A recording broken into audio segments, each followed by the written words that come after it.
One historical society in Prince George's County is learning how to locate remains in a centuries-old church cemetery. We stopped by the historical Mount Nebo AME Church near Bowie today.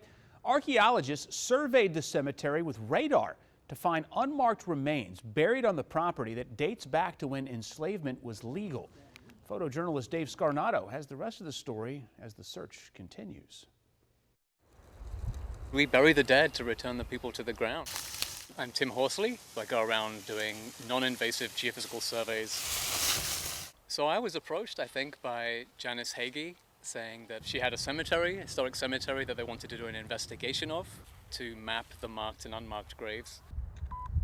What I do is I come in with a ground-penetrating radar, cover the ground very systematically on a grid, and try and detect as many anomalies as I can that give us an indication where the burials are.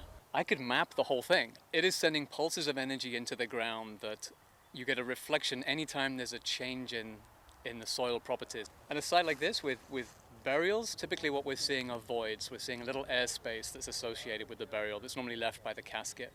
Somebody had to dig a grave for them. So we'd come out and we'd dig the grave. We did mark graves in those days, but marking a grave would be taking two sticks and making a cross.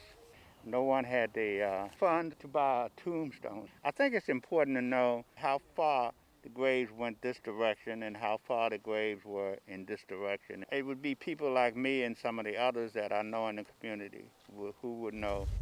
So to be able to go to a cemetery where the community are still around and they're interested, and you can locate their ancestors, their relatives potentially, it's great to have folks come out.